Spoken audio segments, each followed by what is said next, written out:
Hello hello everyone. आज हम लोग अपने थर्मोडायनेमिक्स के लेक्चर 10 को देखेंगे और सारे टॉपिक्स और सारे जितने भी कॉन्सेप्ट हैं, नए नए कॉन्सेप्ट आज आपको इस लेक्चर में मिलेंगे। आज आपका first law of thermodynamics complete हो जाएगा लगभग लगभग, और सेकंड लॉ आपका एक लेक्चर में खत्म हो जाएगा, और फिर प्योर सब्सटेंस आपका 3 लेक्चर में खत्म हो जाएगा। तो आज अपन अपने थर्मोडायनेमिक्स लेक्चर 10। अभी एक्चुअली क्या हुआ कि अभी मैंने ये लेक्चर ऑलरेडी ले लिया था और देखा नहीं, माइक कनेक्ट था नहीं, जैसे एक बार और हुआ था।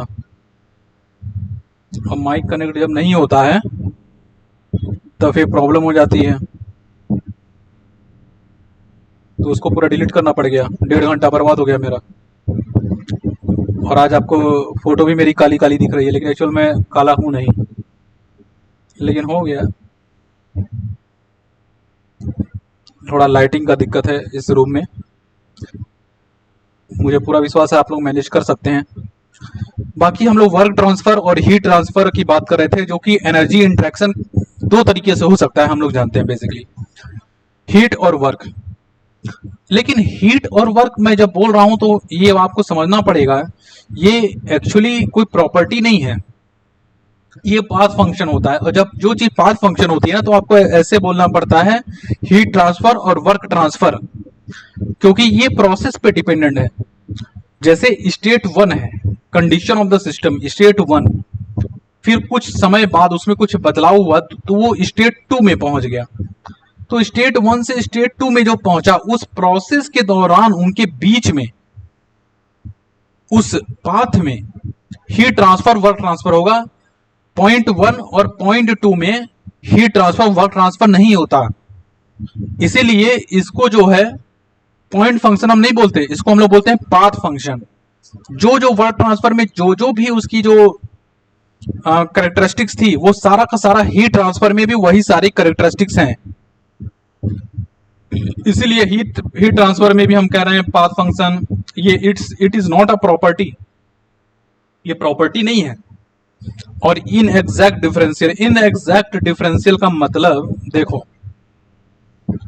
हम लिख सकते हैं T2 माइनस T1, क्योंकि ये एग्जैक्ट डिफरेंशियल है। लेकिन हम W2 माइनस W1 नहीं लिख सकते, हम Q2 माइनस Q1 नहीं लिख सकते। हम इसको कैसे लिखेंगे, ऐसे, या फिर हम इसको ऐसे लिख देंगे डेल Q डेल W, या हम इसको इन एग्जैक्ट डिफरेंशियल दिखाने के लिए हम डो लिखते हैं, डो W या फिर डो Q, ऐसे लिखते हैं। ये इन एग्जैक्ट डिफरेंशियल है, क्योंकि इसलिए अपन इसको ऐसे लिखते हैं। ठीक है। अब हम लोग पिछले लेक्चर में अपन देखे थे summation of Q is equal to summation of W, but it is for cyclic process, चाहे वो रिवर्सिबल हो चाहे इरिवर्सिबल हो, वी डोंट केयर। हम लोग सिर्फ ये देखते हैं कि वो प्रोसेस कौन सा है, साइक्लिक प्रोसेस होना चाहिए, मतलब इनिशियल और फाइनल पॉइंट हमारा सेम होना चाहिए। आज मैंने सारे लेक्चर को ऐसे लिखा हुआ है, क्योंकि इससे क्या है कि आपका ज्यादा कंटेंट जो है एक ही लेक्चर में चला जाएगा। 1.5 घंटे में, 1 घंटे में बहुत सारा, जो कि 2-3 लेक्चर में इतना हो सकता है, उतना एक ही लेक्चर में आपका हो जाएगा, क्योंकि आपकी एग्जाम डेट भी आ गई है, तो चीजें जल्दी कवर हो जाए उतना अच्छा है। और अभी बहुत सफिशिएंट टाइम है यार, अभी तो आपका मतलब करीब करीब मुझे लगता है कि 1.5 महीने करीब करीब बचा है, 1.5 महीने ज्यादा ही बचा हुआ है। ठीक है, तो बहुत टाइम है, आपका अपना सब्जेक्ट बस मजबूत होना चाहिए, जो कि जिसका वेटेज ज्यादा है। बाकी देखिए, summation of Q equal to summation of W for cyclic process, ये साइक्लिक प्रोसेस के लिए इक्वेशन है। लेकिन एक्सपेरिमेंट में ऐसा देखा गया, बार बार देखा गया, क्या देखा गया, ये जो डो Q था ना, do Q minus do W is equals to कोई प्रॉपर्टी आ रही थी। अब वो कौन सी प्रॉपर्टी आ रही थी, तो उसको हम लोग लिख दिए, कोई एनर्जी था, और energy is a property, we know that, क्योंकि हम इसको और ये E2 माइनस E1 लिख सकते हैं। इन दोनों को हम नहीं लिख सकते, ये इन एग्जैक्ट डिफरेंशियल है, लेकिन ये एग्जैक्ट डिफरेंशियल है, इसको लिख सकते हैं। ठीक है, तो ये जो प्रॉपर्टी जो आ रही थी, ये जो प्रॉपर्टी आ रही थी, बार बार आ रही थी, तो इसको हम लोग DE लिख दिए, और जब DE लिख दिए, do Q equal to DE plus do W, तो ये फर्स्ट लॉ ऑफ थर्मोडायनेमिक्स ये भी है, लेकिन ये सारे process valid for all process, it is the father of all the thermodynamic equation.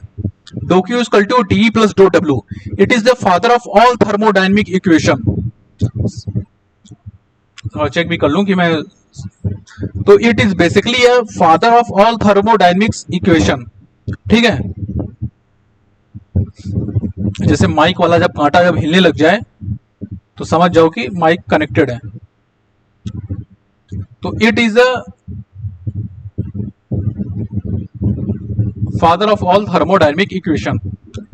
अब इसी को थोड़ा सा मॉडिफाई करते हैं, इसी इक्वेशन को। ये इक्वेशन आपको याद रखनी है मेरे भाई, ठीक है ना, ये इक्वेशन आपको याद रखनी है। ये सारे प्रोसेस के लिए वैलिड है, चाहे आपका प्रोसेस आइसोथर्मल हो, चाहे कांस्टेंट आइसोकोरिक हो, आइसोबारिक हो, हाइपरबोलिक हो, कोई भी, हर जगह ये वैलिड है। और ये दूसरा इक्वेशन को थोड़ा सा मॉडिफाई अपन करते हैं, do Q equal to DE plus PdV। ये जब हमने लिखा तो देखो हम लोग क्या कर रहे हैं कि हम लोग पढ़े थे फर्स्ट लेक्चर में या सेकंड थर्ड लेक्चर में साथ पढ़े थे कि W equal to integration of PdV। तो ये कब वैलिड है? क्लोज्ड सिस्टम होना चाहिए, रिवर्सिबल प्रोसेस होना चाहिए। रिवर्सिबल प्रोसेस का मतलब ये होता है जहां पे फ्रिक्शन ना हो, और दुनिया में ऐसा कोई प्रोसेस है ही नहीं कि जहां फ्रिक्शन ना हो, लेकिन हम मानते हैं क्योंकि अपने एनालिसिस के लिए और चीजों को समझने के लिए और चीजों को आसान करने के लिए हम ऐसा मान लेते हैं कि प्रोसेस रिवर्सिबल है, लेकिन दुनिया में ऐसा कोई प्रोसेस है ही नहीं। इवन आपके पास जो एयर है आसपास, इसमें नाइट्रोजन है, हीलियम है, जो भी है, उसमें कुछ मॉलिक्यूल्स हैं, मॉलिक्यूल्स आपस में टकरा रहे हैं, और जब टकराते हैं जब मॉलिक्यूल्स, तो फ्रिक्शन क्रिएट होता है, और जब फ्रिक्शन क्रिएट होता है तो हीट प्रोड्यूस होता है, और जहां भी हीट प्रोड्यूस हो जाए, जहां भी हीट ट्रांसफर हो जाए, वो प्रोसेस ऑटोमेटिकली इरिवर्सिबल हो जाता है। सीधी सी बात। अब क्या है कि आप जैसे आप जान गए हैं कि W equal to integration of PdV है, और जब from this equation we can directly conceive this information that do W can be written as PdV। तो जब हम अब इस इक्वेशन की बात आएगी तो उसमें क्या कंडीशन होगा? देखो, पहली इक्वेशन जिसे मैं कह रहा हूं कि father of all thermodynamic equation, father of all first law thermodynamic equation, इससे जितने भी थर्मोडायनेमिक इक्वेशन बनेंगे ना आगे, वो इसी से मॉडिफाई करते हुए बनेंगे, अपने से वो डिराइव करके नहीं आए हुए हैं। बात तो सबका ये है, बाकी सब इसके बच्चे हैं। तो जैसे ये है आपका do Q equal to DE plus PdV, तो ये जो डो W है, ये आपका डो W जो है ना, ये डो W, अब इसको हमने PdV लिख दिया है, तो बस वही है क्या, ये फर्स्ट लॉ ऑफ थर्मोडायनेमिक्स। अब PdV लिख दिया तो इसी का दो कंडीशन जो है वो भी ऐड हो जाएगा, फॉर क्लोज्ड सिस्टम और reversible process, for closed system और रिवर्सिबल प्रोसेस। तो अब अगर मैं एक इक्वेशन और लिख दूं, del Q equal to DU plus del W, ये तो father of all the equation हो गया, लेकिन यहाँ DU है ना, इसको रुक जाओ अभी, इसको रुक जाओ, इसको अभी थोड़ा बाद में समझते हैं। देखो, अब मैं एक डायग्राम बनाया हूं, ये एक्चुअली एक सिस्टम है, कोई भी है, मान लो बॉल, मान लो आप मान लो ये एक बॉल है, इसको मैंने ऊपर फेंक दिया, ठीक है, इसका मास है m, ये हवा में वेलोसिटी v से मूव कर रहा है। अब जब बॉल जब एयर में ऐसे मूव करेगा ना, तो किसी वेलोसिटी से मूव करेगा और उसमें ड्रैग फोर्स लगेगा, लेकिन चलो ड्रैग फोर्स भूल जाओ, अब कोई मतलब नहीं है। और ये कितने ऊंचाई पे है? z। इसका डेटम क्या है? डेटम को ही रेफरेंस लेते हैं, जो कि हमारा अर्थ सरफेस होता है, वहां से उतनी कितनी ऊंचाई में है बॉल हमारा? z ऊंचाई में है। अब एनर्जी क्या क्या होता है? काइनेटिक एनर्जी, पोटेंशियल एनर्जी और इंटरनल एनर्जी। काइनेटिक और पोटेंशियल एनर्जी को हम लोग माइक्रोस्कोपिक बोलते हैं, और इंटरनल एनर्जी को हम लोग माइक्रोस्कोपिक बोलते हैं। देखो, काइनेटिक एनर्जी और पोटेंशियल एनर्जी को हम लोग माइक्रोस्कोपिक क्यों बोलते हैं? क्योंकि काइनेटिक एनर्जी क्या है? जैसे मान लो कोई कार मूव कर रही है, या फिर हमारा जैसे बॉल ऊपर मूव कर रहा है, तो किसी वेलोसिटी से मूव कर रहा है, तो उसमें क्या काइनेटिक एनर्जी होगी? Half mv²। तो ये देखने के लिए, उसकी काइनेटिक एनर्जी देखने के लिए हम लोग माइक्रोस्कोप लगाएंगे क्या? नहीं ना लगाएंगे, आंख से देखकर बता सकते हैं कि हाँ भैया, इसकी काइनेटिक एनर्जी हाफ mv² है, तो हम देख लेंगे कि भाई कार का मास क्या है और किस वेलोसिटी से मूव कर रहा है, और हाफ mv² लगा के हम बता देंगे इसकी काइनेटिक एनर्जी ये है। अब अगर बॉल कोई ऊपर है, ऊपर से नीचे आ रही है, तो कितने ऊंचाई पे है, तो h मालूम चल जाए, उसका मास मालूम चल जाए, और g मालूम चल जाए, तो हम पोटेंशियल एनर्जी mgh निकाल के हम बता सकते हैं कि भैया mgh है। इसके लिए, ये देखने के लिए हमको कितने हाइट पे कोई सिस्टम है, ये देखने के लिए हमको माइक्रोस्कोप लगाने की जरूरत थोड़ी ना है, हम तो ये देख के बता सकते हैं ना कि भाई mgh है इसका। लेकिन जब इंटरनल एनर्जी आप देखोगे ना किसी गैस में इंटरनल एनर्जी देखना होगा, तो इंटरनल एनर्जी माइक्रोस्कोपिक का मतलब क्या हुआ, दो मॉलिक्यूल्स के बीच की बॉन्डिंग, दो मॉलिक्यूल्स आपस में जब टकरा रहे हो उसके बीच में जो वाइब्रेशन हो रहा हो और कोलिजन हो रहा हो उनका, वो अगर देखना है आपको, मॉलिक्यूल्स देखना है, तो आपको माइक्रोस्कोप लगाना पड़ेगा।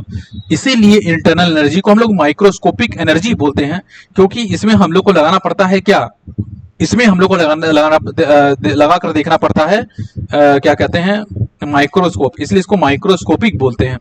और काइनेटिक एनर्जी और पोटेंशियल एनर्जी देखने के लिए हम लोग को माइक्रोस्कोप लगाने की जरूरत नहीं है, हम देखकर बता सकते हैं कि हाँ भैया ये माइक्रोस्कोपिक एनर्जी है, मैक्रोस्कोपिक एनर्जी है, इसमें माइक्रोस्कोप की जरूरत नहीं है। अब इसी को मैंने देखो क्या किया है, डिफ्रेंशिएट कर दिया है, DE equal to D times of kinetic energy plus D times of potential energy plus DU, but differentiate कर दिया है तीनों को। अब देखो, अभी तो ये सिस्टम जब मूव कर रहा था तब इसमें तीनों एनर्जी थी, काइनेटिक एनर्जी, पोटेंशियल एनर्जी और इंटरनल एनर्जी, क्योंकि बॉल के अंदर भी मॉलिक्यूल्स होंगे ना, मॉलिक्यूल्स वाइब्रेट करते हैं, भले ही वो थोड़े कंजस्टेड मॉलिक्यूल्स हो, मतलब पास पास हो, इंटरमॉलिक्यूलर फोर्स ज्यादा लगेगा उसमें, कोहेसिव फोर्स ज्यादा लगेगा। कोहेसिव फोर्स क्या होता है, force of attraction between same molecules. एक ही सिस्टम के मॉलिक्यूल्स हैं तो सेम मॉलिक्यूल्स हुए ना। अगर एक बॉल होता है, एक प्लास्टिक की बॉल होती, उसके मॉलिक्यूल्स अलग होते, एक रबड़ की बॉल होती, एक प्लास्टिक की बॉल होती, और उन दोनों को आपस में आप टकरा दो तो उसके मॉलिक्यूल्स अलग हैं, तो वो एडिसिव फोर्स आ जाएगा वहां पे, मतलब force of attraction between different molecules. यहाँ क्या है, force of attraction between same molecules, क्योंकि बॉल के अंदर जितने भी मॉलिक्यूल्स हैं वो सेम है, वो अलग नहीं है। अब हमने क्या करें, सिस्टम को मान लो स्टेशनरी कर दें। जब कोई सिस्टम स्टेशनरी हो जाएगा तो उसमें वेलोसिटी अपने आप जीरो हो जाएगी, तो उसकी काइनेटिक एनर्जी तो जीरो हो गई ना, हाफ mv², क्योंकि आपने वेलोसिटी को कर दिया जीरो। और जो पोटेंशियल एनर्जी जो होती है जब ऊंचाई में रहेगा तो वो नीचे गिरेगा, ये कहीं ऊंचाई में रखे नहीं हो आप, अब रखे ही हो इसको सरफेस में, इसका h की जो वैल्यू है, h की वैल्यू यहाँ पे h की जो वैल्यू होगी वो जीरो हो गई, तो जाहिर सी बात है पोटेंशियल एनर्जी जीरो हो जाएगी। ठीक है, अब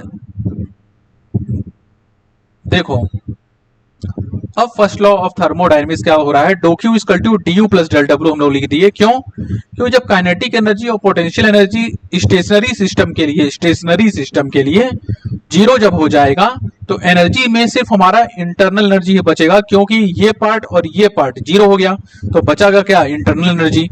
और तो डी जो है हमारा सिर्फ चेंज इन इंटरनल एनर्जी हो जाएगा, तो dough Q equal to D U plus dough W लिखते रहे, और ये भी फर्स्ट लॉ ऑफ थर्मोडायनेमिक्स है, when kinetic and potential energy is equals to zero. अब आप ये देखो, एक इक्वेशन ये तो फादर ऑफ ऑल इक्वेशन ही हो गया, लेकिन फादर ऑफ इक्वेशन नहीं है, इसमें थोड़ा सा मॉडिफाई किया गया है, डीई की जगह डीयू कर दिया गया है, मतलब इसमें हम मान लिए हैं कि change in kinetic and change in potential energy equal to zero. अब ये भी फर्स्ट लॉ ऑफ थर्मोडायनेमिक्स है, dough Q equal to DU plus PDV, और ये भी बहुत यूज होगा आपका न्यूमेरिकल में, लेकिन इसके लिए कंडीशन क्या है, क्योंकि डीयू है तो जाहिर डीई आपने नहीं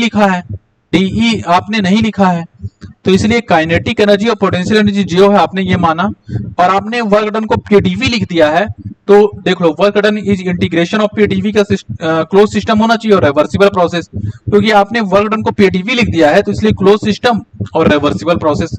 कंडीशन देखो सब वही है, कंडीशन बदल नहीं रही है, बस आपने जैसे मॉडिफाई करोगे वैसे वो कंडीशन याद हो जाएगा। जब वर्क डन को आप इंटीग्रेशन ऑफ पीडीवी फॉर, तो जाहिर सी बात है क्लोज सिस्टम वर्क है और ये रिवर्सिबल प्रोसेस है, और इसी को वर्क को हम बोलते हैं नॉन फ्लो वर्क। आपको याद होगा नॉन फ्लो वर्क, मैंने अच्छे से बताया था उसको। अभी फ्लो वर्क आगे पढ़ेंगे, इसके बाद एक और लेक्चर होगा, फिर वो फर्स्ट लॉ ऑफ थर्मोडायनेमिक्स आपका कंप्लीट 30-35 मिनट का वो वीडियो होगा, और फिर आपका सेकंड लॉ 1.5 घंटे का रहेगा, सेकंड लॉ ऑफ थर्मोडायनेमिक्स पूरा कंप्लीट हो जाएगा, क्योंकि डेरिवेशन कुछ कराना ही नहीं है आपके जनरल इंजीनियरिंग में, डेरिवेशन कराने को मतलब नहीं है, और डेरिवेशन उससे बहुत बड़े बड़े हैं, उसमें टाइम लग जाएगा अगर डेरिवेशन में करवाऊं, डेरिवेशन करने को यूजलेस है, एकदम यूजलेस है। मैं डायरेक्ट स्टेटमेंट लिखा दूंगा जो आपके ऑब्जेक्टिव में पूछा जाएगा, और बस हो गया, तो फिर एक लेक्चर में ही खत्म हो जाएगा, और फिर 2-3 लेक्चर में आपका प्योर सब्सटेंस अच्छे से हो जाएगा। 1.5 घंटे का लंबे लेक्चर रहेंगे ना, अगर 35-35 मिनट का बनाऊंगा तो मान लो 5 लेक्चर हो जाएंगे, और लंबे लेक्चर बना दूंगा 2-3 लेक्चर में कंप्लीट हो जाएगा पूरा प्योर सब्सटेंस, एकदम अच्छे से समझाएंगे कोई इसमें। और एक लेक्चर 1 घंटे का और कर देंगे, जो उसमें आपके प्रीवियस ईयर क्वेश्चन और कुछ और सिलेक्टेड अच्छे क्वेश्चन होंगे, मैं ढूंढ के लाऊंगा और वो करवाऊंगा आपको, तो थर्मोडायनेमिक्स आपका अच्छे से कंप्लीट हो जाएगा, कोई दिक्कत वाली बात नहीं। ठीक है, तो ये हो गया आपका सबका। अब आप ये देख रहे हो, अब एक स्टेटमेंट जो आपके लिए याद करने के लिए बहुत इंपॉर्टेंट है, आपके ऑब्जेक्टिव में डायरेक्ट ये पूछ लिया जाएगा कि energy of an isolated system is always constant. Isolated system का आपको मैंने पहले ही फर्स्ट लेक्चर में बताया था कि जहां पे ना हीट ट्रांसफर हो ना वर्क ट्रांसफर हो, उसी सिस्टम को हम लोग आइसोलेटेड सिस्टम कहते हैं। लेकिन जब आप लगाते हो do Q equal to D plus del W, ये इक्वेशन आपका father of all first law of thermodynamic equation है। ठीक है, तो इसमें डो क्यू जो है वो आपका जीरो, डो डब्ल्यू जो है वो आपका जीरो, तो बचा क्या डीई, और डी इक्वल टू जब जीरो होगा तो आपको मालूम है E2 minus E1 equal to zero, तो E2 equal to E1। Energy आपका कांस्टेंट है, जो इनिशियल था वही फाइनल है। तो वही तो मैं बात बोल रहा हूं कि energy of an isolated system is always constant, क्योंकि d Q equal to dE plus del W.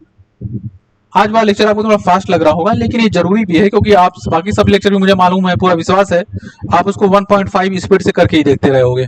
यहाँ पे आपको 1.5 करके नहीं देखना होगा, यहाँ आप 1 नॉर्मल स्पीड से ही देखिए, आपको सब चीजें अच्छे समझ में आएंगी, क्योंकि सारी चीजें देखिए बेसिक से ही, बेसिक मैंने कितना लंबा पढ़ा है, 5-6 लेक्चर करवाए थे, और उसी बेसिक का फायदा मिल रहा है कि आपको चीजें एकदम एक बार बता दूंगा, आपको चीजें समझ में आ जाएंगी, सब आपको हिट कर रहा हो कि हाँ ये है वैसा वैसा, कोई दिक्कत वाली बात नहीं लगेगी आपको। बेसिक बहुत अच्छे से बताना चाहिए, फाउंडेशन जब आपकी अच्छी होती है ना तो बाकी सब तो आसान ही होता है। ठीक है, मैकेनिकल अच्छे से तैयार करो। जनरल इंजीनियरिंग में 65% देखो मैकेनिकल है, 65% में अगर आप 50% भी क्वेश्चन बना ले जा रहे हो ना, बहुत बड़ी बात है। बहुत 65% मतलब 50%, मतलब मैकेनिकल में आपका 70% क्वेश्चन बन जाना चाहिए। अगर आप 70% क्वेश्चन बना ले जा रहे हो, मोर देन सफिशिएंट है। जनरल इंजीनियरिंग अकेले ही ऐसे ही क्लियर हो जाएगा आपका। और आपका जो सब्जेक्ट हुआ, जिससे मैकेनिकल वालों को तो ये कोई फर्क नहीं पड़ रहा होगा, लेकिन सिविल या इलेक्ट्रिकल वाले इसको देख रहे होंगे, तो उनका तो बेनिफिट हो गया ना। जो इलेक्ट्रिकल वाला है उसके लिए तो मतलब बेनिफिट हो गया, वो मैकेनिकल इलेक्ट्रिकल तो उसका है ही बढ़िया, और मैकेनिकल में भी इसमें मार लिया बाजी, और सिविल वाला भी जो होगा उसको सिविल तो है ही बढ़िया, मैकेनिकल में भी मार लिया बाजी है। 65% जबकि मैकेनिकल वाला ही है। तो अब अगला स्टेटमेंट आपके लिए बहुत इंपॉर्टेंट है, perpetual motion machine of first kind is impossible. देखो, perpetual motion of machine of first kind, ये एक्चुअली ये बताने की ये कोशिश की जा रही है कि engine producing work without taking any heat. ये एक ऐसी मशीन है जो वर्क को प्रोड्यूस कर रही है, एक ऐसा इंजन है जो वर्क को प्रोड्यूस कर रहा है लेकिन हीट नहीं ले रहा है सोर्स से, बिना हीट लिए वो वर्क को प्रोड्यूस कर दे रहा है। क्या ये पॉसिबल है? नहीं, ये इम्पॉसिबल है। क्यों? अब इसको प्रूफ करेंगे हम फर्स्ट लॉ ऑफ थर्मोडायनेमिक्स, क्योंकि हम लोग फर्स्ट लॉ ऑफ थर्मोडायनेमिक्स पढ़ लिए है ना, तो अब हम इसको प्रूव कर देंगे कि ये गलत है, ऐसी कोई मशीन बनाई नहीं जा सकती। Do Q equal to dough W cyclic process है। साइक्लिक प्रोसेस में हमें मालूम है, सॉरी डो क्यू बोल रहा हूं मैं, समेशन है, summation of Q equal to summation of W. मतलब साइकिल में जितने भी हीट ट्रांसफर उन सब का सम कर दो, और साइकिल में जितने भी वर्क ट्रांसफर है उन सब का सम कर दो। दोनों की बराबर वैल्यू आनी चाहिए। अगर दोनों की बराबर वैल्यू नहीं आ रही है तो आपका फर्स्ट लॉ वायलेट हो रहा है। अब ये कह रहा है कि वर्क ट्रांसफर तो है लेकिन हीट ट्रांसफर जीरो है, तो फर्स्ट लॉ वायलेट हो गया ना भाई, दोनों बराबर होना चाहिए। लेकिन यहाँ पे because it violate first law of thermodynamics, इसलिए PMM1 इज नॉट पॉसिबल, क्योंकि यहाँ वायलेशन हो रहा है फर्स्ट लॉ ऑफ थर्मोडायनेमिक्स का। तो आपसे पूछा जाएगा कि perpetual motion machine of first kind क्यों इम्पॉसिबल है, क्यों ये पॉसिबल नहीं है? क्योंकि ये फर्स्ट लॉ को वायलेट कर रही है। अब आप बोलोगे कि भैया आपने तो कहा था कि ये जो इक्वेशन है, आपने पिछले लेक्चर में बताया था कि ये साइक्लिक प्रोसेस के लिए होता है, लेकिन आप तो ये कोई साइकिल नहीं है। भैया ये साइकिल ही है, इंजन आपका सिस्टम है, और सिस्टम आपको वर्क दे रहा है, तो वर्क किसको दे रहा है? सराउंडिंग को। और हीट किसे ले रहा है? सराउंडिंग से। तो सराउंडिंग में से हीट ले रहा है, वर्क दे रहा है, हीट ले रहा है, वर्क दे रहा है, तो ये साइकिल ही ना हुआ यार। देना लेना देना लेना, वो तो साइकिल ही हुआ। ठीक है, अब इंथैल्पी आप देखिए, इंथैल्पी हम लोग कितना डिस्कस की। जब भी इंथैल्पी की बात आती है तो एक साइंटिस्ट का नाम आता है जिनका नाम था मोलियर। आपने पढ़ा होगा मोलियर चार्ट, तो इन्हीं का है, उसमें इंथैल्पी दिया रहा होगा चारों तरफ।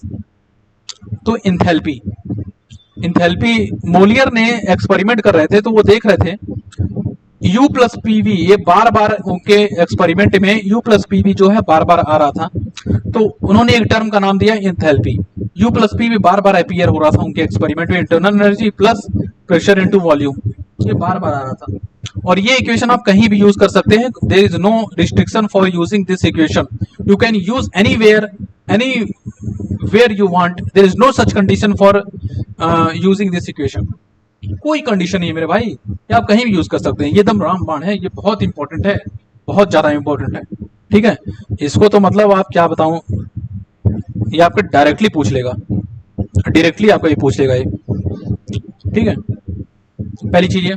फिर उसके बाद आप देखिए, मैं कह रहा हूं कि इंथैल्पी जो है ये एक्सटेंसिव है, और इसी इंथैल्पी को अगर मैं लिख दूं स्पेसिफिक इंथैल्पी, तो ये इंटेंसिव बन जाएगी। अभी तो एक्सटेंसिव है, आप इसको फिजिकल सिग्निफिकेंस देखिए ना, इंटरनल एनर्जी मास पे डिपेंड करती है, जितना ज्यादा मास होगा उतनी उसकी इंटरनल एनर्जी ज्यादा होगी, क्योंकि मॉलिक्यूल्स ज्यादा होंगे, ज्यादा मॉलिक्यूल्स होंगे, ज्यादा वाइब्रेट करेंगे, ज्यादा एक दूसरे से टकराएंगे, ज्यादा कोहेसिव फोर्स लगाएंगे, तो जाहिर सी बात है तो इसकी एनर्जी जो होगी, जो इंटरनल एनर्जी होगी वो ज्यादा हो जाएगी। इंटरनल एनर्जी क्या होती है? Energy related to bonding between molecules and vibration energy of the molecules. जो मॉलिक्यूल्स एक दूसरे से टकरा रहे हैं ना, या फिर उनके बीच जो बॉन्ड बना हुआ है, ज्यादा मॉलिक्यूल्स होंगे ज्यादा बॉन्ड होंगे, ज्यादा मॉलिक्यूल्स होंगे ज्यादा बॉन्ड होंगे, तो ज्यादा मास होगा तो ज्यादा मॉलिक्यूल्स होंगे, ज्यादा मॉलिक्यूल्स होंगे तो ज्यादा इंटरनल एनर्जी होगी। समझना है? तो इसलिए इंटरनल एनर्जी जैसे आपका मास पे डिपेंडेंट है, और इस इक्वेशन से हमको दिखा है कि एंथैल्पी इंटरनल एनर्जी में डिपेंड कर रही है, और इंटरनल एनर्जी मास पे डिपेंड कर रही है, तो एंथैल्पी को भी मास पे डिपेंड करना पड़ेगा। इसलिए एंथैल्पी भी मास पे डिपेंड कर रही है, इसलिए हम इसको एक्सटेंसिव प्रॉपर्टी बोलते हैं। एंथैल्पी को हम क्या बोलते हैं? एक्सटेंसिव प्रॉपर्टी, जो कि मास डिपेंडेंट है। अब देखो आइडियल गैस में आप लोग ये देखिए कि आइडियल गैस जो है हमारा, for ideal gas internal energy को लिखा जाता है एमसीवीटी, एंथैल्पी को लिखा जाता है एमसीपीटी। इसी को जब आप डिफरेंशिएट कर दोगे, du is equal to M CV D T, और D H is equal to M C P D T. ठीक है, आपने ऐसा लिख दिया। अब इंटरनल एनर्जी, इस इक्वेशन को देखो, u is equal to M C V T, ये फॉर आइडियल गैस के लिए हम लोग ऐसा लिख सकते हैं। तो internal energy is a function of temperature, इस इक्वेशन से हमें दिख रहा है कि नहीं कि internal energy is a function of temperature. इसी को जूल्स लॉ बोलते हैं, और ये बहुत इंपॉर्टेंट है, ये जूल्स लॉ का बहुत इंपॉर्टेंट है। ठीक है, ये अब आप देखिए H is equal to U plus PV, इसको हमने फिर डिफरेंशिएट किया पूरे इक्वेशन को, D H is equal to D U plus D times of PV. तो डी एच को यहां से देखो हम क्या लिखे हैं, M C P D T, तो M C P D T लिख दिया हमने। डी यू को हमने लिखा है M C V D T, यहां लिख दिया M C V D T. तो डी टाइम्स ऑफ पीवी, तो पीवी को हमने लिख दिया एम आर टी। अब ये एम को निकाल देंगे बाहर, आर को निकाल देंगे बाहर, और डी टी हो जाएगा। तब m और dt, m और dt, m और dt कैंसिल हो जाएगा, तब बचेगा क्या? Cp is equal to Cv is equal to R। तो Cp minus Cv is equal to R, इसी को बोलते हैं हम लोग मेयर इक्वेशन। मेयर इक्वेशन ये आपसे पूछ सकता है, ये बहुत इंपॉर्टेंट है ये सारी चीजें। और Cp by Cv is equal to gamma, ये तो आप जानते ही हो। अब Cp को लिख सकते हो, Cp को मल्टीप्लाई कर दो गामा से। ठीक है, अब इस इक्वेशन में Cp की वैल्यू ये वाली रख दो, gamma into C B minus C B equal to R. तो C V is equal to R divided by gamma minus one. बहुत इंपॉर्टेंट है ये, क्योंकि सी पी जो है गामा टाइम्स सी बी होता है, तो आप सी पी को लिख दीजिए gamma into R minus divided by gamma minus one. ये सी पी और सी बी की इक्वेशन है, ये सब आइडियल गैस के लिए वैलिड है मेरे भाई। ठीक है ना? और आपने पढ़ा था PV is equal to M R T, PV is equal to M R T आपने पढ़ा था आइडियल गैस इक्वेशन के लिए। ये तो मास फॉर्म में है ना, लेकिन इसको अगर हम मोल फॉर्म में लिखे, मोल्स के टर्म में, तो PV equal to N into R bar T. N जो होता है आपका नंबर ऑफ मोल्स, और एन की वैल्यू होती है small M by capital M, ये आपने पहले पढ़ा होगा। एम होता है मास, नॉर्मल मास आपका, और एम आपका कैपिटल एम जो होता है वो होता है मॉलिकुलर वेट, मॉलिकुलर मास। जैसे नाइट्रोजन के लिए होता है 28। ठीक है, एयर में बेसिकली नाइट्रोजन ही ज्यादा होता है, 79% समथिंग होता है, तो उसको मॉलिकुलर वेट जो नाइट्रोजन का होता है वो 28 या 29 लेते हैं अपन जनरली। और इसकी यूनिट जो होती है ग्राम पर मोल।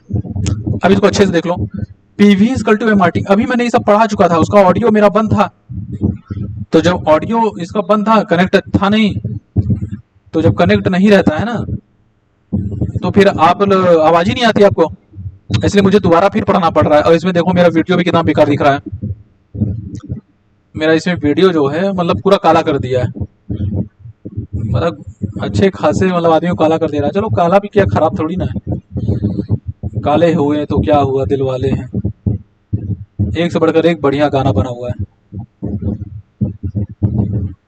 तो देखो पीवी इक्वल टू एमआरटी, ये जो आर होता है ना, इसको बोलते हैं कैरेक्टरिस्टिक्स गैस कांस्टेंट। इसकी जो यूनिट होती है किलो जूल पर केजी केल्विन होती है, ये आपको याद रखना है। लेकिन जब इसमें हम जब मोल्स के टर्म्स में लिखते हैं तो PV equal to N into R bar into T लिख देते हैं। आर बार जो हमारा होता है यूनिवर्सल गैस कांस्टेंट होता है, और इसकी यूनिट होती है kilo joule by kilo mole kelvin. KG की जगह आप किलो मोल कर दो, क्योंकि पहले मास की बात हो रही थी तो केजी रखे थे, अब हम मोल्स की बात हो रही है तो किलो मोल रख दिए हैं। और यूनिवर्सल गैस कांस्टेंट और आपका कैरेक्टरिस्टिक गैस कांस्टेंट में क्या रिलेशन होता है, R is equal to R bar by M. ये सब रखने वाली चीजें हैं, ये आपको पढ़ना ही पड़ेगा। और ये होता है मॉलिक्यूलर, एम जो मैंने पहले बता दिया मॉलिक्यूलर वेट, जिसका यूनिट होता है ग्राम पर मोल। ये भी आइडियल गैस एयर के लिए है। आर बार की जो वैल्यू होती है 8.314 किलो जूल पर किलो मोल केल्विन, और सीपी होती है 1.005 किलो जूल पर केजी केल्विन। ये स्पेसिफिक हीट है at constant pressure, specific heat at constant volume 0.718 kilo joule पर केजी केल्विन। ये कभी कभी डायरेक्टली पूछ सकता है, तो ये आपको याद रखना होगा, ठीक है। अब आपका एक बहुत इंपॉर्टेंट टॉपिक है, वो है फ्री एक्सपेंशन। अब हम लोग डिस्कस करेंगे, we are going to discuss what free expansion. तो फ्री एक्सपेंशन क्या होता है, जब कोई गैस वैक्यूम के अगेंस्ट काम कर रही हो। मतलब वैक्यूम के अगेंस्ट हो ही क्या सकता है, देखो वैक्यूम के अगेंस्ट क्या हो ही सकता है।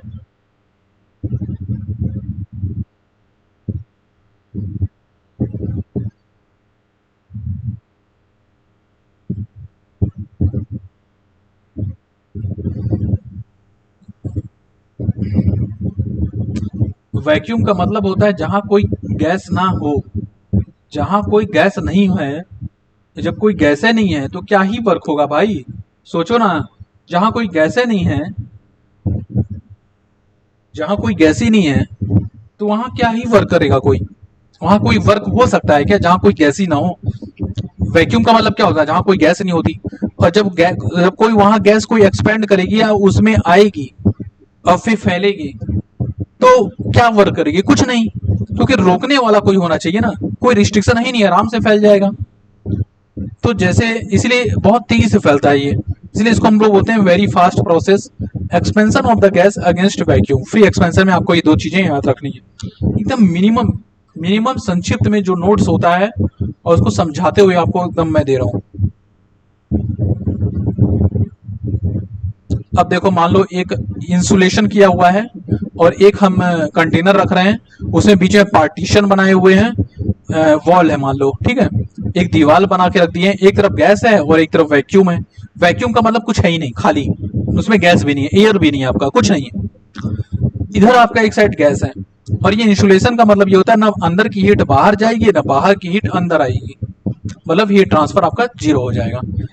अब हम क्या कर रहे हैं, कुछ देर बाद उस वॉल में एक छेद बना देते हैं, तो गैस जो है आपका लेफ्ट साइड से राइट साइड की तरफ मूव करेगी, मतलब वैक्यूम में जाएगा और वैक्यूम में जाके फैल जाएगा। लेकिन कोई वर्क गैस कर रही है क्या, वर्क तब होता है ना जब आप किसी को ढकेल के आगे बढ़ो। वो गैस एनर्जी कुछ लगा ही नहीं रही हो, तो आराम से अपना फैल रही है। बस मॉलिक्यूल्स पहले जो पास में थे वो दूर हो जा रहे हैं, बस यही हो रहा है, तो वर्क कुछ नहीं कर रहा, ठीक है। तो dough Q equal to T U plus dough W, जब वर्क कुछ कर नहीं रहा है तो वर्क जीरो। और ये आपसे पूछ सकता है वर्क इन फ्री एक्सपेंशन, देख लो मेरे भाई, वर्क जो होता है ना, वर्क इन फ्री एक्सपेंशन में वर्क इन फ्री एक्सपेंशन, ये आपका जो होता है ये जीरो हो जाता है। वर्क फ्री एक्सपेंशन में जीरो होता है, ये बहुत इंपॉर्टेंट है, ये बहुत पूछा जाता है। ये जो है आपका, ये बहुत ज्यादा पूछा जाता है, वर्क बताओ फ्री एक्सपेंशन में क्या वर्क होगा। भाई जीरो होगा, और क्या, सीधी सी बात। तो ये आपका हो गया। फिर आपका है dough Q equal to D U plus del डो, वर्क आपका जीरो, इंसुलेशन है तो हीट ट्रांसफर जीरो, तो D U equal to zero हो गया, मतलब U two minus U one equal to zero.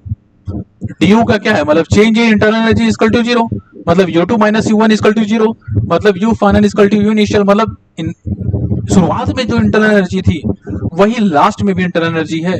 लेकिन सपोज करिए कि ये गैस अगर आपका आइडियल गैस है, और आइडियल गैस में जूल्स लॉ मैंने लिखवाया था कि internal energy is a function of temperature, मतलब इंटरनल एनर्जी जो है टेम्परेचर का फंक्शन है। तो अगर वो टेम्परेचर पे डिपेंडेंट है तो मैं पहले मैंने लिखा U final equal to U initial, और इंटरनल एनर्जी अगर सिर्फ टेम्परेचर पे डिपेंड कर रही है तो मैं लिख सकता हूँ temperature is a function of initial temperature. लेकिन कब, जब ये गैस आपकी आइडियल हो। सपोज करो ये आपका एयर ही रखा हुआ है,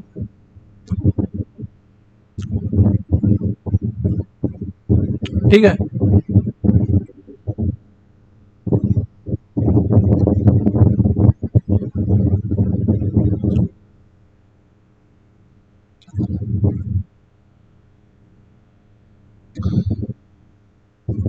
अब देखो ये गैस है, इसका इनिशियल टेम्परेचर कुछ था, एक तरफ वैक्यूम है, आपने पार्टीशन में छेद कर दिया तो गैस जो है वैक्यूम की तरफ जा रहा है। आइसोथर्मल प्रोसेस क्या होता था कि इनिशियल टेम्परेचर से जब स्टेट वन से स्टेट टू की ओर जा रहा है तो टेम्परेचर हमारा शुरू से अंत तक कांस्टेंट रहता था। इसमें हम देख रहे हैं कि इनिशियल टेम्परेचर और फाइनल टेम्परेचर सेम आ रहा है, मतलब ये तो फिक्स है कि इनिशियल टेम्परेचर और फाइनल टेम्परेचर हमारा सेम आएगा।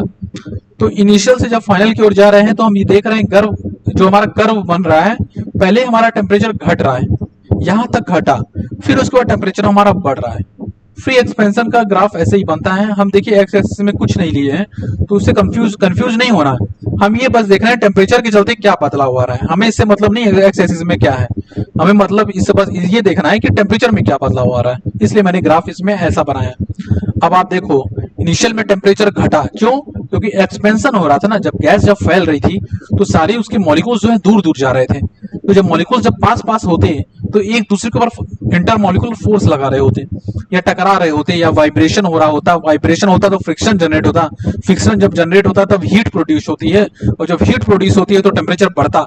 लेकिन यहाँ जब मॉलिक्यूल सब दूर चले जा रहे हैं, टकराने के चांसेस कम हो जाएंगे, गैप ज्यादा रहेगा, तो फ्रिक्शन ही नहीं होगा, फ्रिक्शन नहीं होगा तो हीट ही नहीं प्रोड्यूस होगी, तो इसलिए टेम्परेचर पहले कम होता है। लेकिन कुछ समय बाद क्या होता है, जो ये सारे मॉलिक्यूल्स जब आपके दीवार के नजदीक पहुंच जाते हैं ना तो दीवार में टकराने लग जाते हैं, और दीवार से जब टकराते हैं तो घर्षण होती है, घर्षण मतलब फ्रिक्शन, फ्रिक्शन आपका फिर जो है वहां पे जनरेट हो जाता है। तो फ्रिक्शन जहां भी आएगा तो वहां पे हीट तो प्रोड्यूस होना ही है। तो फ्रिक्शन क्या होता है, ऐसे होता है ना फ्रिक्शन, आप देखिए, आप ऐसे करके देखिए, आप कुछ देर बाद खुद ही गर्म लगने लग जाएगा। तो मॉलिक्यूल्स और वॉल के बीच में जब फ्रिक्शन होगा तो फिर हीट प्रोड्यूस होगी, इसलिए टेम्परेचर जो है बढ़ जाता है कुछ समय बाद, हम लोग ये देखते हैं। अभी हमने देखा कि H equal to U plus PV होता है, और जूल्स लॉ बोलता है कि internal energy is a function of temperature, और पीवी इक्वल टू एमआरटी हम लोग जानते हैं, ये सब आइडियल गैस के लिए। अब आइडियल गैस इक्वेशन ही लिख रहे हो तो आइडियल गैस ही हुआ ना, और you is a function of temperature, joules law ये भी तो आइडियल गैस के लिए ही है। तो H इज, हम लिख सकते हैं H जो होता है enthalpy is equal to internal energy is a function of temperature, और पीवी को हम लिख सकते हैं एमआरटी, तो H is a function of temperature भी हम लिख सकते हैं। और इसीलिए हम लिख सकते हैं जब आइडियल गैस इक्वेशन है और फ्री एक्सपेंशन हो रहा है तो आप ये लिखोगे कि initial internal energy equal to final internal, initial temperature equal to final temperature, initial enthalpy equal to final enthalpy. ये तीनों कंडीशन वैलिड होता है कब, आइडियल गैस होना चाहिए और फ्री एक्सपेंशन हो रहा हो किसका, आइडियल गैस का, तो ये तीनों वैलिड हो जाएगा, तीनों वैलिड होगा, ये आपको याद रखना है। अब मास हम लिख सकते हैं जैसे पीवी इक्वल टू एमआरटी होता है, पीवी बाई आरटी लिख दिया है मास, तो पीवी अभी सब एक तरफ इनिशियल ले लो एक तरफ फाइनल ले लो, तो हमें मालूम है फ्री एक्सपेंशन में T initial T final same होता है, तो नीचे वाला पूरा टर्म कैंसिल हो जाएगा, तो P initial V initial equal to P final और वी फाइनल। ये इक्वेशन भी बहुत इंपॉर्टेंट है for ideal gas equation for free expansion, free expansion of ideal gas. चलो ये सारी चीजें आपकी कवर हो गई, बधाई हो, आपका फर्स्ट लॉ 99% कंप्लीट हो गया है। एक दो टॉपिक और हैं जो अगले लेक्चर में कवर हो जाएंगे, कोई दिक्कत वाली बात नहीं। अब heat transfer in various close system process, सारे प्रोसेस में हीट ट्रांसफर क्या होता है उसको चलो देख लेते हैं अच्छे से। ठीक है, ये कितना बचा है, इतना और बचा है आपका, तो इसको भी जल्दी से कवर कर लेते हैं अपन। ऐसे लिखने से फायदा ये होता है ना कि आपका ज्यादा कंटेंट कम समय में चला जाएगा। तो अब heat transfer in various close system process, इसको देख लेते हैं अपन। ठीक है, तो अब देख रहे हैं अपन क्या, कांस्टेंट वॉल्यूम प्रोसेस। ये कौन सा है, कांस्टेंट वॉल्यूम प्रोसेस। डो Q is equal to D U plus dough W, ये वही है अपना इक्वेशन। आपने कहा कि इसमें वॉल्यूम कांस्टेंट है। वॉल्यूम जब कांस्टेंट होता है, मैंने बताया था वर्क डन वहां पे जीरो होता है, क्योंकि वर्क डन होता क्या है, क्लोज सिस्टम वर्क होता है, W is equal to integration of P D V. और जब आपने कहा कि चेंज इन वॉल्यूम ही जीरो है, तो भाई वर्क डन जीरो हो ही ना गया।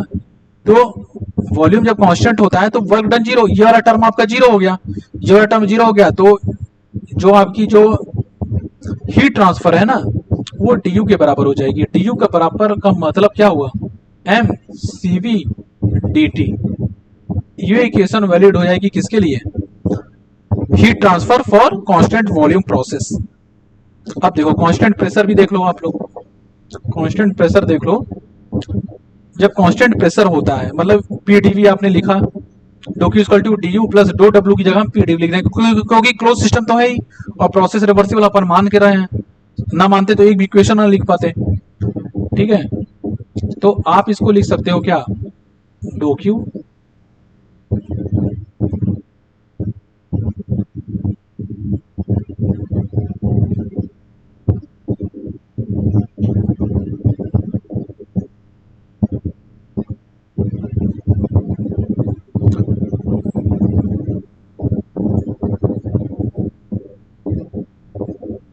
कुछ नहीं करना है इसमें आप, क्योंकि देखो प्रेशर तो कांस्टेंट है, तो आप इसको डिफरेंशिएशन के अंदर ले लो, पीवी। पी क्योंकि कांस्टेंट है ना, इसको बाहर रखो चाहे अंदर रखो, बात तो एक ही हो जाती है। तो आप इसको ऐसे भी लिख सकते हो, differentiation equal to U plus P V. और आपको पता है कि यू प्लस पीवी क्या होता है, यू प्लस पीवी क्या होता है, डीएच। और डीएच इंथैल्पी मतलब, और डीएच को आप लिख सकते हो M C P D T. ठीक है, देखो आप लोग ना फालतू परेशान हो गया, और अब टाइम ही नहीं बचा। अरे 1.5 महीना बहुत होता है यार, 4 महीने में लोग कलेक्टर बन जाते हैं, समझ रहे हो, कायदे से पढ़े तो। आज से आप लोग 15-15 घंटे 10 घंटे तो मिनिमम पढ़ो, आराम से आपका जेई क्लियर होगा आराम से। वैसा बताऊं तो मुझे लगता है कि 70% ऐसा लग रहा है कि 2 सितंबर को पेपर नहीं होगा, मुझे ऐसा लगता है। लेकिन आप लोग अपना पूरा कवर करिए, कंप्लीट करिए, मैकेनिकल पोर्शन इतना स्ट्रॉन्ग कर लीजिए, क्योंकि आपका जनरल इंजीनियरिंग में 65% सिलेबस सिर्फ मैकेनिकल ही है। अगर आपने मैकेनिकल, मैं तो कह रहा हूँ जो मैकेनिकल ब्रांच के बच्चे हैं ना, उनको तो जनरल इंजीनियरिंग में और कुछ देखने नहीं चाहिए, कोई मतलब नहीं है। सिविल का छोटा सा सिलेबस है, 5-6 क्वेश्चन आएंगे, उससे तो अगले थर्मोडायनेमिक्स से आ जाएगा, आप देख लेना चाहे तो। और दूसरी बात यह है कि आपका इलेक्ट्रिकल इंजीनियरिंग वो है, लेकिन वो हमारे पास एक भी ऐसे टीचर नहीं मिले जो फ्री में पढ़ाने को तैयार हो, सबको चाहिए पैसा। यहाँ कोई आने नहीं चाह रहा है।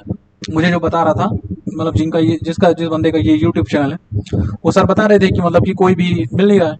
और जो लोग पढ़ा रहे हैं उनमें से मैकेनिकल में जो दूसरे बड़ी बड़ी कोचिंग में जो लोग पढ़ा रहे हैं, जिनके 5-5 लाख सब्सक्राइबर है, मैं देख रहा था, उसमें 2-3 लड़के तो मुझसे ही पढ़े हुए हैं जो आप लोग को पढ़ा रहे हैं। उनका क्या लेवल है मुझे मालूम है।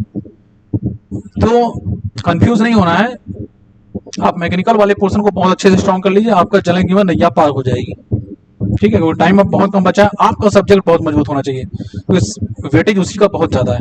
जनरल इंजीनियरिंग में तो आप अगर आप 50% भी क्वेश्चन बना लेते हो तो आपका काम हो जाएगा। मैं बोल रहा हूँ पेपर निकालने के हिसाब से, मैं टॉप करने के हिसाब से नहीं बोल रहा हूँ, क्योंकि उसमें 3 पोस्ट है ना, 3-4 जो पोस्ट है डिपार्टमेंट की, सारी पोस्ट अच्छी है, सब में सैलरी भी सेम है ऑलमोस्ट। मैं देख रहा था कि जो आप लोग का मोटर यान निरीक्षक है वो भी पोस्ट अच्छी है, सब ठीक है, इंस्पेक्टर वाली पोस्ट है, आपको क्या दिक्कत है। ये भी लेकिन आइडियल गैस में वैलिड है एमसीपीडी। अब आइसोथर्मल प्रोसेस में आ जाइए,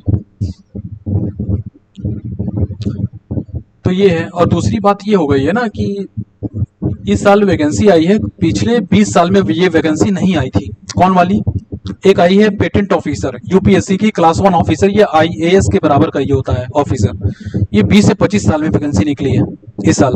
तो जो टीचर पढ़ा भी रहे थे वो भी निकल दिए छोड़ के कि भाई हम जा रहे तैयारी करें। उसका भी पेपर फंसा है 3 सितंबर को, मतलब 2 सितंबर को आप लोग का पेपर है, 3 सितंबर में उनका पेपर है जो टीचर लोग यहाँ पढ़ा रहे थे।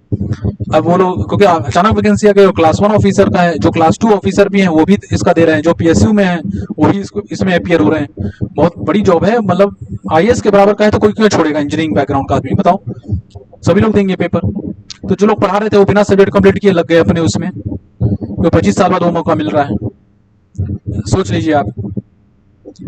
तो ये प्रॉब्लम हो गई है कि वो पेपर आ गया, उसके चक्कर में लोग सब्जेक्ट पढ़ाना छोड़ के निकल लिए अपना उधर। अब वो लोग आगे कंप्लीट करेंगे कि नहीं करेंगे वो तो भगवान मालिक है। बाकी जो हो रहा है वो तो आप करिए, मैकेनिकल तो कवर हो ही जाएगा आपका पूरा। और देखिए सिर्फ काम निपटवाना होता तो बात अलग होती है। बहुत सारे इलेक्ट्रिकल के टीचर मुझे बता रहे थे, आपके आईसी इंजन वाले सर, उन्हीं का यूट्यूब चैनल है, वही मुझे भी बोले थे कि थर्मोडाइनमिक्स पढ़ाना, तो मैं तो थर्मोडाइनमिक्स पूरा कवर कर ही दूंगा आपका, अगले 1 या 2 दिन में पूरा कवर हो जाएगा। मतलब आज ही सारी वीडियो बना दूंगा, 1-2 दिन में आपको सब मिल जाएंगे। एक दिन में सारा वीडियो थोड़ा ना डाला जाएगा, 2-3 डाला जाएगा। तो ये सब कंप्लीट हो जाएगा आपका थर्मोडायनेमिक्स। फ्लूइड मैकेनिक्स वाले भी सब पूरा कंप्लीट करा ही देंगे जहां तक है। आईसी इंजन वाला पूरा होकर तो करवा देंगे। बचा क्या फिर आपका एमडी, ये सब आपके बाकी सब जो है एक एक लेक्चर का है, एक एक 2-2 लेक्चर के, क्योंकि उसको पूरा सब्जेक्ट कराना इम्पॉसिबल है। तो उसमें देखा जाएगा कि प्रीवियस ईयर क्वेश्चन क्या, उस हिसाब से आपको करवाया जाएगा। मेन तो आपको जो जो बड़े सब्जेक्ट थे जिसको कराना पूरा जरूरी था वही 3 ही सब्जेक्ट थे, फ्लूइड मैकेनिक्स और ये आपका थर्मोडायनेमिक्स और आपका आईसी इंजन। ठीक है, बाकी सब तो सिर्फ टॉपिक लिखा हुआ है ना, वो सब सिर्फ टॉपिक है। ये फर्स्ट लॉ ऑफ थर्मोडायनेमिक्स ये टॉपिक नहीं है, ये सब्जेक्ट ही है पूरा, बाकी सब टॉपिक है। आप देखो बाकी सब कैसे लिखा हुआ है। जैसे बॉयलर्स, टाइप्स ऑफ बॉयलर्स, वो तो क्या ही बॉयलर्स में पूछेगा यार, वो तो आपको एक टेबल दिखा दिया जाएगा, एक लेक्चर में 10 मिनट में हो जाएगा आपका, जनरल इंजीनियरिंग के हिसाब से। अगर इंजीनियरिंग के हिसाब से देखो तो भी बहुत है।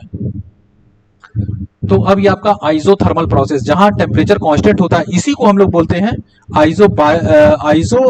नहीं, इसको बोलते हैं हाइपरबोलिक प्रोसेस, क्योंकि हाइपरबोला रेक्टेंगुलर हाइपरबोला कर्व बनता है ना, इसमें हम लोग पढ़े ये सब चीजें। आइडियल गैस हम लिखते हैं use a function of temperature, तो dough Q equal to D U plus del डो डब्ल्यू, और इंटरनल एनर्जी आपका फंक्शन ऑफ टेम्परेचर होता है। तो जब फंक्शन ऑफ टेम्परेचर है और आइसोथर्मल प्रोसेस है, टेम्परेचर जब कांस्टेंट है, टेम्परेचर में बदलाव नहीं हो रहा, तो डी यू क्या होता है, यहाँ पे जो डी यू था, जो 0 मैंने लिख दिया है, डी यू क्या होता है, डी यू होता है एम सी वी और डी टी। तो ये D T change in temperature तो कुछ हो ही नहीं रहा, चेंज तो 0 हो गया ना, इसलिए 0 हो गया। तो जब ये इसमें एक चीज आप समझो, डो Q equal to dough W, मतलब आइसोथर्मल प्रोसेस में आइडियल गैस अगर आपका रखा हुआ है, उसमें आप कुछ हीट दे रहे हो, तो वो उतना ही वर्क करेगा जितना आपने हीट दिया था। Q इक्वल टू डब्ल्यू होता है फॉर प्रोसेस आइसोथर्मल। अब एक बात समझो आप लोग, एक बात, for same heat input maximum work कब होता है आइसोथर्मल प्रोसेस में। ये बहुत इंपॉर्टेंट स्टेटमेंट लिख दिया गया है, बहुत इंपॉर्टेंट स्टेटमेंट है ये। देखो सेम हीट इनपुट, मान लो अगर मैं हीट लेता हूं 50 जूल हीट लेता हूं, अब मैं del Q is equals to D U plus del W निकालता हूं। अब यहां से वर्क अगर आप निकालो और ये 50 है minus D U for del W, ये क्यों, कौन सा प्रोसेस है, ये मान लो आपका कांस्टेंट वॉल्यूम है, कांस्टेंट वॉल्यूम नहीं कांस्टेंट प्रेशर है। तो जब कांस्टेंट प्रेशर होता है तो कांस्टेंट प्रेशर में 50 से थोड़ा कमी आएगा वर्क, मतलब डेल डब्ल्यू जो है आपका वो लेस देन 50 जूल होगा, लेस देन 50 जूल। ठीक है, अब मैं अगर कांस्टेंट वॉल्यूम में वर्क निकालूं, वो तो 0 ही होता है, उसको तो सोचना नहीं है। और अगर मैं आइसोथर्मल के केस में देखूं, तो हम लोग देख रहे हैं कि आइसोथर्मल में उतना ही वर्क होता है जितना हीट दिया जाता है। तो इसमें जो वर्क निकल के आएगा वो आपका 50 जूल के बराबर होगा। तो आप देखो सबसे ज्यादा वर्क जो हमें मिल रहा है वो किसमें मिल रहा है, आइसोथर्मल में, क्योंकि कांस्टेंट प्रेशर में तो लेस देन 50 जूल है, 50 से तो कम ही आना है। तो देख लो ना 5, क्योंकि वर्क डन जो आप कह रहा है 50 माइनस समथिंग, अब इसकी मान लो 0.13 भी वैल्यू है तो भी 50 से तो कम हुआ ना, लेकिन इसमें हमें आइसोथर्मल में तो 50 जूल मिल रहा है, मतलब इसमें तो हमें सबसे ज्यादा वर्क मिल रहा है। ठीक है, और यही तो मैंने लिखा है, अगर हीट इनपुट आप सबको सेम दे रहे हो तो जो जो मैक्सिमम वर्क निकल के आएगा वो आइसोथर्मल प्रोसेस में आएगा। और ये स्टेटमेंट आपको याद रखना है मेरे भाई, बहुत इंपॉर्टेंट है, ये आपका स्टेटमेंट बहुत इंपॉर्टेंट है। ठीक है, अब एक तो एकदम डेंजर बात, पॉलीट्रॉपिक हीट ट्रांसफर, इसमें आपको चीजें अच्छे से याद रखनी पड़ेंगी, इसमें कॉन्सेप्ट बहुत तगड़ा है। पॉलीट्रॉपिक हीट ट्रांसफर, जिसमें पॉलीट्रॉपिक में हम जानते हैं जिसमें बहुत सारे बदलाव होते हैं, बहुत सारे चेंजेस होते हैं, और ये क्लोज सिस्टम के लिए है। अब इसमें आपको दो इक्वेशन आपको याद रखनी पड़ेंगे। क्यू पॉलीट्रॉपिक जो है, इसको किनारे कर दूं थोड़ा मैं, इसमें आपको याद क्या रखना है कि जो आपका जो क्यू पॉलीट्रॉपिक है ना, Q polytropic equal to W polytropic gamma minus N by gamma minus one. Gamma जो है यहाँ पे एडियाबैटिक इंडेक्स है और एन जो है आपका पॉलीट्रॉपिक इंडेक्स है, और specific heat for polytropic process ये निकल के आता है। गामा माइनस एन दिया है, यहाँ पे आप उल्टा कर दो एन माइनस गामा, और नीचे गामा माइनस एन दिया हुआ है, आप एन माइनस वन कर दो, और यहाँ सीवी से मल्टीप्लाई कर दो, specific heat at constant volume CV. ठीक है, अब एक बात रखो, अब हम थोड़ा इसको एनालाइज करते हैं। 1 से गामा के बीच में कोई वैल्यू लेते हैं, जैसे n की वैल्यू हम 1.2 ले लिए, और गामा क्योंकि एडियाबैटिक इंडेक्स है तो इसकी 1.4 वैल्यू रहेगी, और n की पॉलीट्रॉपिक इंडेक्स है तो इसका तो जी माइनस इंफिनिटी से इंफिनिटी कुछ भी ले लो। लेकिन हमारा जो एनालिसिस है 1 से गामा के बीच में रखना है, 1 से 1.4 के बीच में, तो हमने ले लिया 1 से 1.4 के बीच में n की वैल्यू हमने 1.2 ले ली। अब यहाँ पे आप रखो सी पॉली में, आप रखो अगर वैल्यू सी पॉलीट्रॉपिक में n रखा आपने 1.2, गामा रखा आपने 1.4, n आपने रख दिया, n क्या है 1.2 माइनस 1 मतलब 0.2, और CV ये तो आप जो भी होगा आपका पॉजिटिव ही निकल के आएगा। लेकिन ऊपर वाला नीचे वाला टर्म तो पॉजिटिव है, लेकिन ऊपर वाला टर्म निगेटिव है, तो ओवरऑल आपका ये सी पॉलीट्रॉपिक आपका निगेटिव आ रहा है। सी पॉलीट्रॉपिक मतलब देखो स्पेसिफिक हीट होता क्या है, कितना हीट स्टोरेज कैपेसिटी उसकी क्या है, हीट स्टोरेज कैपेसिटी आपका सिस्टम का निगेटिव बता दिया। आप समझ रहे हो इसका मतलब, कि वो स्टोर तो कुछ किया ही नहीं और जो था वो भी चला गया। निगेटिव का मतलब ये हुआ, अगर मान लो 2 वैल्यू है, 2 से 5 हो जाती है, +2 से +5 हो रही है, तो मतलब कुछ बढ़ रहा है। लेकिन पहले था +2, अब 0 नहीं हुआ, माइनस में चला गया, -2 हो गया। इसका मतलब समझ रहे हो, जो 2 था ना वो भी गया, उसके पास जो बची खुची एनर्जी थी वो भी निकल गई। आपने हीट ट्रांसफर किया लेकिन उसका जो इंटरनल एनर्जी था वो बढ़ा नहीं, वो घट गया। तो ये कैसे हुआ, वो घटा इसलिए होगा उस गैस ने जिसके ऊपर आपने हीट ट्रांसफर किया, उसने वर्क जो है जितना हीट ट्रांसफर हुआ था उससे ज्यादा वर्क कर दिया। मतलब जो हीट मिला वो तो लगा ही दिया, और जो उसके पास खुद की जो एनर्जी थी उसका भी इस्तेमाल उसने किया, तो इसलिए वो निगेटिव में चला गया। इसका मतलब ये हुआ। अब आप देखो वर्क डन, देखो आप जैसे आपका क्यू पॉलीट्रॉपिक है, क्यू पॉलीट्रॉपिक, अब डब्ल्यू पॉलीट्रॉपिक मान लो कुछ भी हो, देखो गामा माइनस एन 1.4 माइनस 1.2, ठीक है, ये आ गया 0.2, और आपका गामा माइनस वन क्या है, गामा 0.4, तो नीचे क्या था n माइनस, हाँ ठीक है 0.4, तो 0.2 बाई 0.4 मतलब 2/4 दैट इज 1/2 दैट इज 50%। तो मतलब Q polytropic is equals to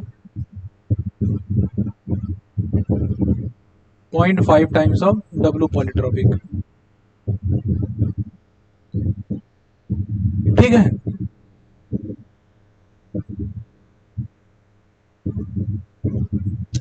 मतलब आपने, आप थोड़ा इसको देखिए।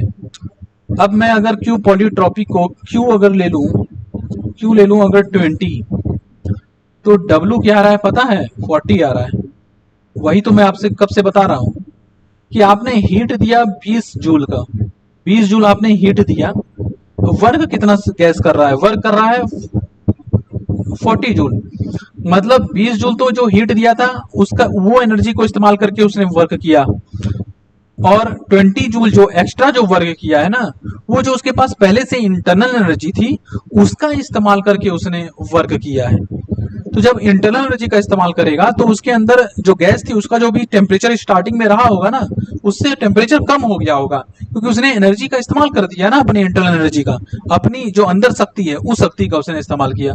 बाहर से जो शक्ति आ रही थी उसका तो इस्तेमाल उसने किया ही, लेकिन अंदर भी जो शक्ति थी उसका भी इस्तेमाल उसने किया, इसलिए उसके अंदर की एनर्जी कम हो जाएगी, क्योंकि उसका भी इस्तेमाल किया ना उसने, तो उसकी जो टेम्परेचर था वो कम हो जाएगा। इसीलिए जो आपका जो सी पॉलीट्रॉपिक है वो यहाँ निगेटिव आ रहा है। निगेटिव का मतलब यही हुआ कि हीट स्टोरेज कैपेसिटी इसकी निगेटिव हो गई, मतलब ये स्टोर तो कुछ किया ही नहीं, लेकिन जो स्टोर था उसका भी सत्यानाश कर दिया, उसका भी आधा ही बचा पाया, आधा नष्ट कर दिया उसने। समझ पाए? इसलिए हीट स्टोरेज कैपेसिटी आपकी निगेटिव आ रही है। तो heat storage capacity that is specific heat is negative in case of polytropic process. और यही मैंने लिखा है, ये बहुत इंपॉर्टेंट स्टेटमेंट है दोस्त। आप लोग इसको मजाक समझ रहे होगे, लेकिन ये बहुत इंपॉर्टेंट स्टेटमेंट है। आप तो समझ ही गए होगे, आप लोग के लिए क्या ही हो गया, तो मजाक हो गया। देखो मैंने वही चीज लिखी है, पूरा लिख दिया पहले ही। अब यही मैं लिखता है तो समझ लो कि 5-10 मिनट बर्बाद होता। अभी 1 घंटे में लेक्चर कंप्लीट हो गया, नहीं तो यही लेक्चर जो है करीब 2 लेक्चर 3 लेक्चर लग जाते, इतना ही पूरा लिख के कराने में।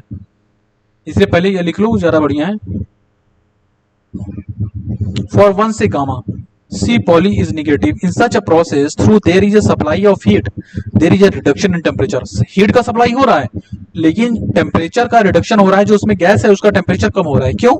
This is because compare to heat transfer, work transfer ज्यादा है, वो हम देख रहे हैं। हीट ट्रांसफर हमने 20 जूल दिया था, जो हमारा, क्योंकि देखो W पॉलीट्रॉपिक हीट ट्रांसफर 50% है W पॉलीट्रॉपिक का, हीट ट्रांसफर 50% है W का। 40 जूल का 50% क्या होता है? 20। This is because compare to heat transfer work transfer is more. This extra work transfer comes from internal energy of the system, खुद की शक्ति का इस्तेमाल किया है, इसलिए उसका टेम्परेचर जो है घट गया है। किसका? गैस का, जो उसके अंदर आइडियल गैस रखा हुआ है उसका। तो पॉलीट्रॉपिक जब प्रोसेस होता है तो उसमें जो स्पेसिफिक हीट होती है ना, वो निगेटिव हो जाती है। क्यों? क्योंकि उसमें हीट ट्रांसफर जितना किया गया है उससे ज्यादा वर्क ट्रांसफर है, मतलब उसको जितना एनर्जी दी गई है उससे ज्यादा उसने एनर्जी वेस्ट कर दी, मतलब जो मिल रहा था वो तो वेस्ट किया ही, प्लस उसके पास जो स्टोर्ड एनर्जी थी उसको भी वेस्ट कर दिया उसने, इसलिए निगेटिव। ठीक है, ये पॉजिटिव आप सोच रहे हो, कंफ्यूज मत है ना, ये पॉजिटिव, ये सीवी पॉजिटिव है, इसलिए मैं लिखा हूं सीवी हमेशा पॉजिटिव रहेगा। सीवी, ये जो पॉजिटिव है ये सीवी है, ये इसको मैंने लिखा है पॉजिटिव, और निगेटिव जो है ये तो पूरा टर्म निगेटिव हो गया ना, 1.2 माइनस 1.4, तो ऊपर वाला term negative, negative by positive negative, और निगेटिव इंटू पॉजिटिव निगेटिव, इसमें पूरा टर्म निगेटिव है। तो आज आपका लेक्चर खत्म होता है, नेक्स्ट लेक्चर में अपन मिलेंगे बाद में, मतलब मुझे तो अभी इसके जस्ट बाद दूसरा लेक्चर बनाना है, लेकिन आपको तो ये 1 दिन बाद या फिर हो सकता है कि 7-8 घंटे बाद मिले, मतलब दोनों लेक्चर के बीच में जो गैप रहेगा, अब तो कम ही रहेगा, सुबह और शाम दोनों एक लेक्चर देने का प्लान है, ताकि 2-3 दिन में आपका थर्मोडायनामिक्स कंप्लीट हो जाए, 2 दिन में मुश्किल से। तो आप लोग यहाँ छुट्टी, आप अपना अच्छे से पढ़ाई करिए और टेंशन फ्री रहिए। ठीक है, अपनी तैयारी अच्छी जोरदार रहेगी, आपका सब्जेक्ट अगर मजबूत रहेगा और मैकेनिकल पोर्शन आपका स्ट्रांग रहेगा जनरल इंजीनियरिंग में, तो आपका हो जाएगा। ठीक है, तो आप इस लेक्चर को अब करते हैं अपन बंद, और एंजॉय करिए, आप लोग खूब मेहनत करिए, खूब पढ़ाई करिए। Good night, bye.